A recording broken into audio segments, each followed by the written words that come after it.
নজর রাখবো পরবর্তী সংবাদে। বিদ্যুতের রিচার্জের নামে বিদ্যুৎ গ্রাহকদের সাথে নাকি প্রতারণা করা হচ্ছে, এই অভিযোগ রয়েছে কংগ্রেসের। এবং আজকে উদয়পুরে বিশেষ করে জেলা কংগ্রেসের পক্ষ থেকে অভিযোগকে সামনে রেখে তারা রাস্তায় নেমেছেন। আজ 2টো নাগাদ উদয়পুর জেলা কংগ্রেসের উদ্যোগে উদয়পুর মহকুমার বিদ্যুৎ অফিসে তারা ধর্ণা দেয়, যেখানে উপস্থিত ছিলেন কংগ্রেসের পক্ষ থেকে সভাপতি টিটন পাল, উদয়পুর জেলা কংগ্রেসের সহ সভাপতি প্রহ্লাদ ঘোষ থেকে শুরু করে অন্যান্যরা। বিদ্যুৎ বিলের রিচার্জের নাম করে বিদ্যুৎ গ্রাহকদের সাথে প্রতারণার করার প্রতিবাদে তাদের আজকের এই কর্মসূচি। কি বক্তব্য উঠে এসেছে জেলা কংগ্রেসের সভাপতি টিটন পালের থেকে, শুনুন। জানেন, এই সরকার জনবিরোধী সরকার প্রথমে বিদ্যুৎ বিল সেখানে বৃদ্ধি করেছে। যখন বিদ্যুৎ বিল বৃদ্ধি করা হয়েছিল তখনই আমরা ত্রিপুরা প্রদেশ কংগ্রেসের নেতৃত্বে সারা রাজ্যে আমরা তার বিরুদ্ধে তীব্র প্রতিবাদ করেছি। আমরা বলেছি যে বিদ্যুৎ মাশুল সেখানে প্রত্যাহার করা হবে। আমাদের কোনো বক্তব্য সেখানে শোনা হয়নি। রাজ্য সরকার আমাদের বক্তব্য শুনে বিদ্যুৎ বিল প্রত্যাহার করার জন্য কোনো সিদ্ধান্ত নেয়নি।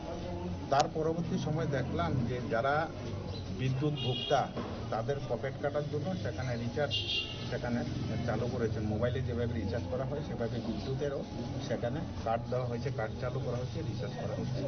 গত কিছুদিন ধরে দেখলাম যে সেই রিচার্জ কার্ড নিয়েও সেখানে রাজ্যের মানুষের সাথে বিদ্যুৎ ভোক্তাদের সাথে সেখানে চরম প্রতারণা সেখানে চলছে। আপনারা যারা সংবাদ মাধ্যমে আছেন, সংবাদ মাধ্যমের প্রতিনিধি হিসেবে আপনারাও তার সেখানে ভুক্তভোগী সাধারণ মানুষ সামাজিক মাধ্যমে তার প্রতিক্রিয়া সেখানে ব্যক্ত করছেন যে কেউ 1000 টাকার সেখানে কার্ড কিনে রিচার্জ করছেন, সমপরিমাণে সেখানে সেই টাকার অনুমানে সেখানে তাকে বিদ্যুৎ না দিয়ে দেখা যাচ্ছে সেখানে 100 টাকার সেখানে বিদ্যুৎ পাচ্ছেন আর 900 টাকাই সেখানে সার্ভিস করা হচ্ছে।